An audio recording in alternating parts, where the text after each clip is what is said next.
Votre invité à présent dans la grande interview en direct sur Boursorama, c'est Dominique Carlac. Bonjour. Bonjour. Merci d'être là avec nous en direct sur Je suis Boursorama. ravie.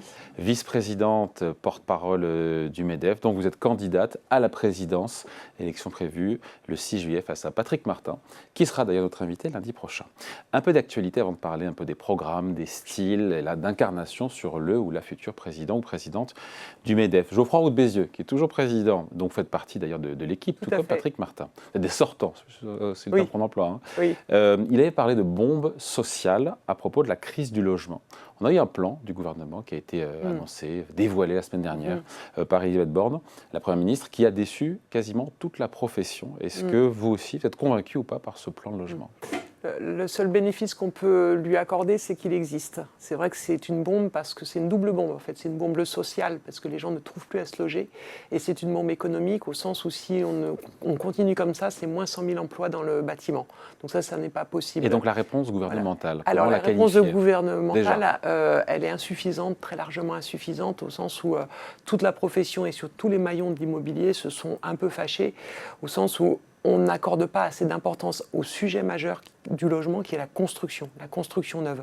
Quand vous regardez certaines villes aujourd'hui, il n'y a plus de permis de construire. On était à Marseille la semaine dernière, il n'y a plus de permis de construire. Mais ça, c'est pas la faute du gouvernement, ça. Non, c'est pas la faute du gouvernement, mais nous, ce qu'on veut, c'est une incitation à la construction neuve, parce que c'est pas en rénovant seulement qu'on va réduire le problème du logement, premier sujet. Et deuxième sujet, qu'est-ce qu'il a fallu faire en embuscade, je reviens sur en embuscade, on a la transition énergétique et écologique. Donc si on ne construit pas du neuf, on n'arrivera pas à la transition écologique. Donc qu'est-ce qu'il aurait fallu faire ? Comment poussent les édiles locaux, les collectivités ? Nous, ce qu'on souhaite au MEDEF, c'est se dire, déclarons cause nationale la cause du logement, ça c'est le premier sujet pour que tout le monde soit bien d'accord, alignons toutes les parties prenantes, c'est-à-dire non seulement les acteurs de la construction, c'est-à-dire les professionnels, mais aussi les collectivités locales, mais aussi le gouvernement, pour pouvoir se dire comment on construit ce parc en France. Et la deuxième chose qui est en embuscade, dont personne n'a parlé, c'est l'ingénierie financière autour de l'accession à la propriété.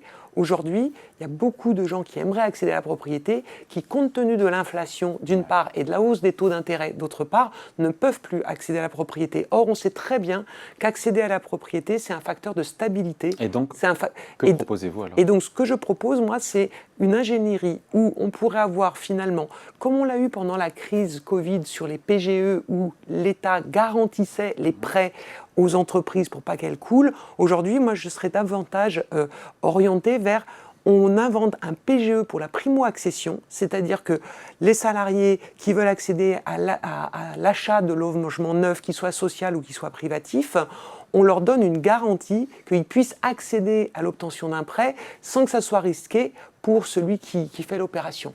Et donc ça permettrait de déverrouiller un autre morceau qui est l'accès à la propriété et le problème du financement de l'accès à la propriété. Ouais, ça passe aussi par le financement évidemment bancaire. On a le Haut Conseil de stabilité financière qui se réunit demain. C'est important. Est-ce que vous aussi vous demandez, comme l'ensemble de la profession, banque, courtier ou autre, qui demandent à ce qu'on desserre les contraintes qui pèsent sur les emprunteurs avec... Alors c'est un peu technique, mais voilà. C'est un peu technique. Il y a le 35% par rapport au salaire. Il y a les 25 années à ne pas dépasser, avec une marge un coussin pour les banques de 20% où elles peuvent déroger à la règle. C'est un peu technique, mais c'est assez accessible à n'importe qui nous regarde. Tout le monde s'est dit à un moment donné de sa vie, que ce soit pour lui ou pour ses enfants ou pour des proches, c'est bizarre, on ne calcule jamais le reste à vivre. Le 35%, il est un peu... Le 35%, ça correspond. Le 35%, c'est se dire, on ne doit pas dépasser dans son emprunt immobilier plus de 35%, sinon c'est très compliqué et on a le risque du surendettement et donc on n'a pas envie. Mais en réalité, ce qui est important, c'est le reste à vivre. Et il y a beaucoup de salariés pour lesquels le reste à vivre peut être suffisant, même quand ils sont à plus de 35% de taux d'endettement immobilier. Donc c'est plutôt ça ceux qui gagnent bien leur vie, pour le coup. Pour ceux, oui, et puis pour la classe intermédiaire aussi. La classe intermédiaire, quand monsieur et madame travaillent, c'est pas forcément le bon critère. Donc ça, c'est aussi de nature à desserrer un certain nombre de contraintes qui freinent aujourd'hui le problème du logement. Et pourquoi on a ce problème ? Et qu'est-ce que ça a comme conséquence ? La conséquence, c'est si les gens doivent continuer à aller habiter à 50 km dans leur lieu de travail, on n'est pas arrivé sur la transition énergétique.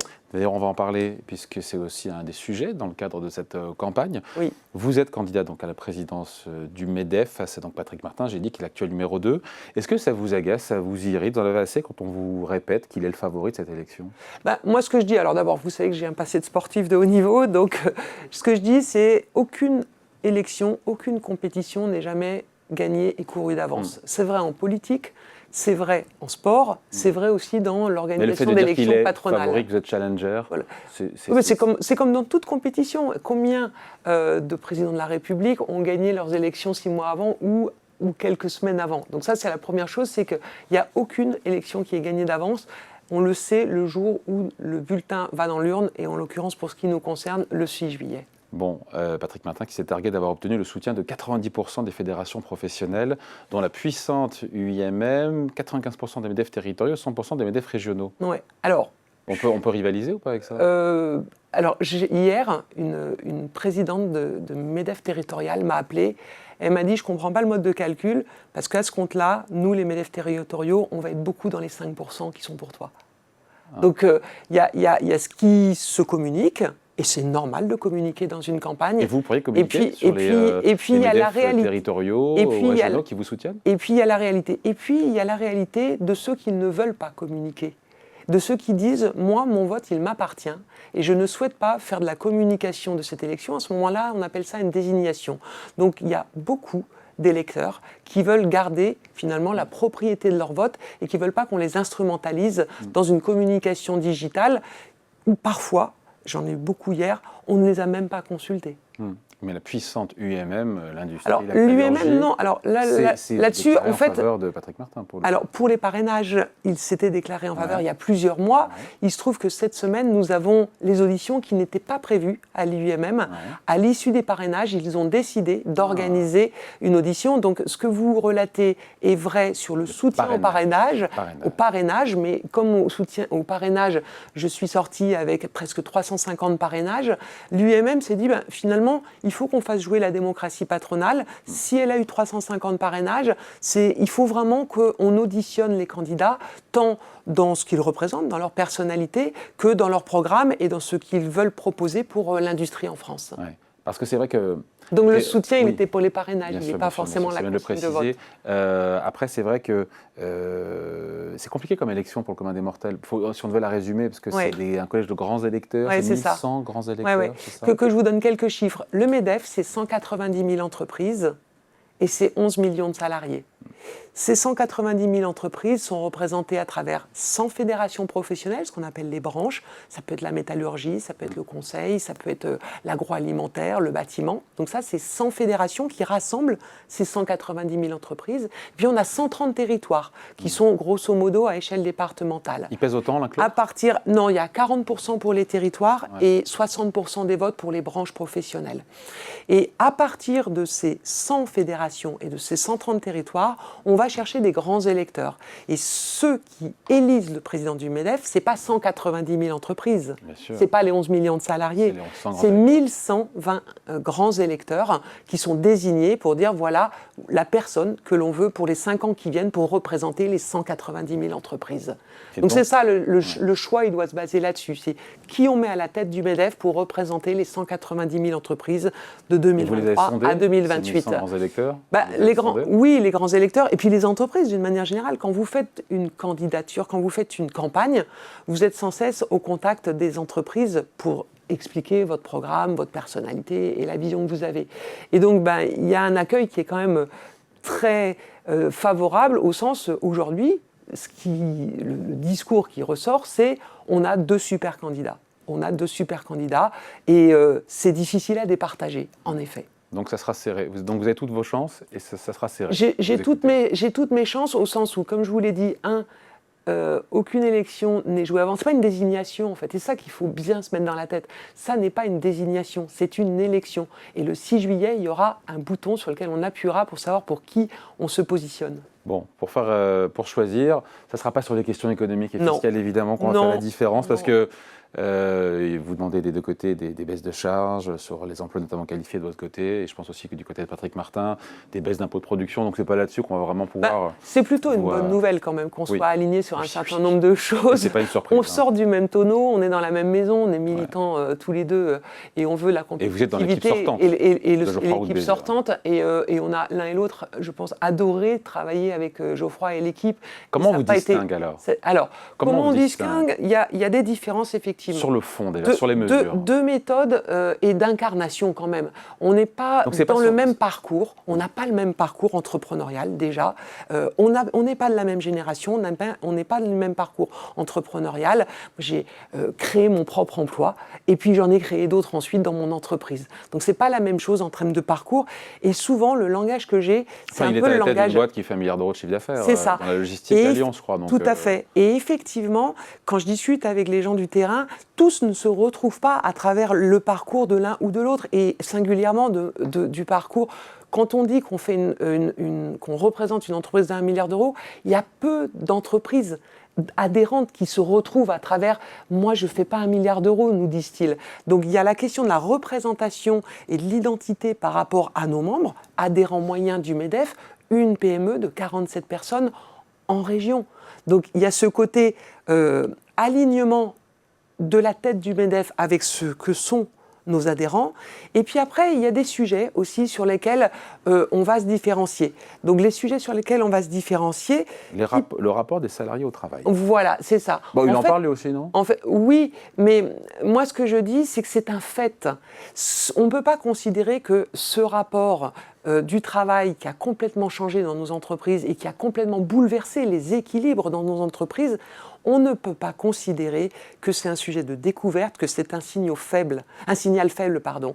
C'est un signal fort et on l'a depuis 3 ans, ce signal fort. Donc je pense qu'en termes de méthode de travail, il ne s'agit pas de mettre en place un laboratoire, un lab, pour étudier les signaux faibles et inventer l'entreprise de demain. Moi, ce que je dis, c'est que les signaux ne sont pas faibles, mais forts, et que le 7 juillet 2023, il faut tout de suite s'attaquer sans tabou à ce rapport. Alors, ma première décision, c'est justement dans cette relation au travail qui a profondément changé. C'est le 7 juillet, je mets en place une grande convention avec nos membres, d'abord avec nos membres, c'est-à-dire les fédérations et les territoires, sur le travail. Le travail tout au long de la vie, en compétences et en mobilité. C'est le sujet prioritaire ? C'est pour moi le sujet prioritaire, parce que quel est le sujet prioritaire aujourd'hui de nos adhérents ? Retenir les talents. C'est attirer, fidéliser, former, garder les talents et utiliser tous les talents du début de carrière jusqu'à la fin de carrière et être courageux sur qu'est-ce que c'est que l'emploi senior. Il se trouve que dans nos rangs, il y a des gens qui ont proposé des choses, c'est à nous de fertiliser tout cela. Vous défendez l'idée d'une interpatronale. Oui. Il existe une intersyndicale. Oui. Alors. Donc ce sera avec la CPME, avec l'UDP, mais avec aussi d'autres organisations entrepreneuriales et patronales. Pourquoi ? L'interpatronale, c'est généralement quand on a soit un accord qu'on doit faire, un accord dans le dialogue social, soit pour gérer des crises. Moi, ce que je dis, c'est que avec les 50 crises que nous avons eues, nous n'avons pas forcément eu le loisir d'élaborer une doctrine sur le fond de comment les chefs d'entreprise voient le monde du travail pour les 5 ans, les 10 ans qui viennent. Et donc ce que je dis, c'est qu'avant d'aller dans le dialogue social, avant d'aller vers la négociation avec les partenaires sociaux et donc les syndicats de salariés, il faut que nous, les représentants des entreprises et des patrons, on travaille tous ensemble sur se dire qu'est-ce que c'est que le travail dans les années 2030 ? Et qu'on travaille l'interpatronal, c'est à la fois le MEDEF, la CPME, l'UDP, mais d'autres organisations patronales qui peuvent réfléchir sur le fond de qu'est-ce que c'est que le travail, qu'est-ce que c'est que l'entreprise dans les années 2030. C'est ce qu'attendent, selon vous, encore une fois, vos adhérents, plus que des baisses d'impôts, des baisses de charges, des baisses de... Moi, la candidature que je propose, c'est en plus, c'est pas du en même temps. Ouais. C'est du en plus. C'est que bien sûr que c'est nécessaire de continuer à baisser nos charges. Alors, il y a un sujet qui est en embuscade sur les charges, c'est le sujet de l'emploi qualifié, bien évidemment, parce qu'on n'est complètement pas compétitif sur l'emploi qualifié qui touche la banque, l'assurance, l'industrie, l'ingénierie. tout cet emploi qualifié, des Vous bac demandez plus 2, combien bac plus 3, Combien de bases de charge? là, il faut vraiment... Alors, justement, dans la méthode, c'est ce que j'allais vous expliquer, c'est pas le président du MEDEF qui va demander le nombre de... qui va fixer le seuil, c'est justement les fédérations directement concernées qui vont nous dire, voilà, nous, l'optimum pour nous, pour être compétitifs, c'est ça. Et il se trouve que ce n'est pas forcément la même chose dans telle ou telle branche et qu'il faut cette concertation sur l'emploi qualifié. Après, quand vous arrivez face au gouvernement, il faut bien arriver avec... Justement, c'est pour ça, on ne va pas arriver directement face au gouvernement en ordre dispersé. Il faut absolument cette concertation qu'on n'a pas eue. Je le répète, on ne l'a pas eue jusqu'ici. Donc le MEDEF serait radicalement différent, très différent? Alors, c'est toujours compliqué de dire radicalement différent. On n'est quand même pas des révolutionnaires au MEDEF. On est au mieux des réformateurs, mais pas des révolutionnaires. Donc, il y aura la continuité. Moi, ma continuité, c'est la pédagogie, la clarté des enjeux et des solutions portés par les entreprises. Mais il y a effectivement l'évolution qui est plus d'horizontalité, qu'on ait plus de remontée en continu de nos adhérents.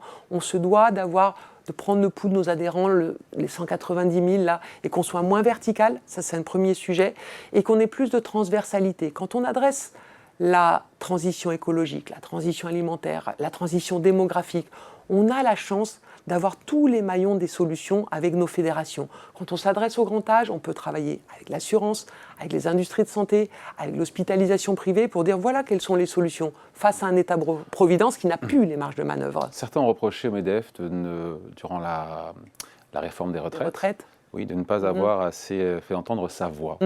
Alors, il y a deux choses. Oui, la première chose, c'est que, alors moi, en tant que porte-parole, je peux vous dire qu'à chaque fois qu'il a fallu sortir sur cette réforme des retraites, un, j'ai dit qu'elle était nécessaire, et deux, j'ai dit que la modalité qui était choisie, il n'y avait pas le choix, c'était bien la mesure d'âge qui devait s'imposer compte tenu de la démographie, qui disait que si on veut préserver la retraite par répartition, à un moment donné, c'est soit on baisse les pensions des retraités, soit on augmente les charges des retraités ou des salariés ou des entreprises, soit on recule l'âge. Donc on a dit, un, c'est indispensable, deux, la modalité est la bonne. En revanche, ce qu'il faut faire et qui a été insuffisant et que nous devons mettre sur la table, c'est pourquoi le sujet de l'emploi senior veut dire case retraite ou case chômage quand on en parle. En fait, il faut offrir des cases supplémentaires qui sont la case de l'employabilité. Et c'est pour ça que le 7 juillet, en tant que présidente du MEDEF, je veux qu'on mette le travail au cœur du sujet avec un vrai sujet sur le travail senior. Et là, il se trouve qu'on a quand même quelques solutions dans nos rangs. Bon, est-ce que la compétition se déroule dans de bonnes conditions? Moi, je dis, une compétition, ça a des règles. Duralex, Sedlex. Dès lors que chacun respecte les règles, c'est le cas. Pour moi, c'est le cas. Aujourd'hui, pour moi, c'est le cas. Il y a d'un côté les règles et le respect des règles, et j'ai le sentiment que... Elles sont respectées par tout le monde, ces règles? J'ai le sentiment que oui, elles sont respectées. Et après, il y a l'aspect communication qui, là, peut faire qu'on bombe davantage le torse et qu'on boursoufle parfois les positions des uns et des autres. Bon, il y a un débat sur BFM Business qui sera organisé le 26 juin entre Patrick Martin et vous. Tout à fait. Est-ce que c'est un game changer? Pardon pour... Alors, qu'est-ce que vous entendriez par le game changer? En anglais, est-ce que ça peut changer le cours, encore une fois, de la compétition? Est-ce que ça peut donner un avantage? Ce qu'il y a de bien dans un débat, c'est que dès lors qu'on considère que le président ou la présidente du MEDEF est un élu ou une élue, c'est bien qu'on sache à qui on a affaire. Et donc, c'est bien que les électeurs qui ne savent pas trop, qui se disent finalement... à l'issue de ce débat, comment je peux m'oppositionner au-delà de ce que chacun dit dans son camp ou dans son coin. Donc c'est bien d'avoir tout le monde au même moment sur les mêmes sujets. Et donc ça peut changer le cours ou pas de l'élection? Je pense que ça... Enfin, si un cours est arrêté aujourd'hui, ça peut le changer. En fait, ça fait partie de la campagne, ce genre de débat. Oui, donc ça peut changer, bien sûr. Vote final, donc le 6 juillet prochain. Donc vous êtes confiante? Ah ben, je suis complètement confiante, hein, sinon j'arrêterai. Bon, voilà. Merci d'être passé nous voir. On sera avec Patrick Martin, on le précise, lundi prochain également sur Boursorama. Merci pour cet entretien. Donc, Dominique Carla, qui est aujourd'hui vice-présidente, porte-parole du MEDEF et donc candidate à la présidence du MEDEF du 6 juillet prochain face à Patrick Martin. Merci à vous. Merci à vous, bonne journée.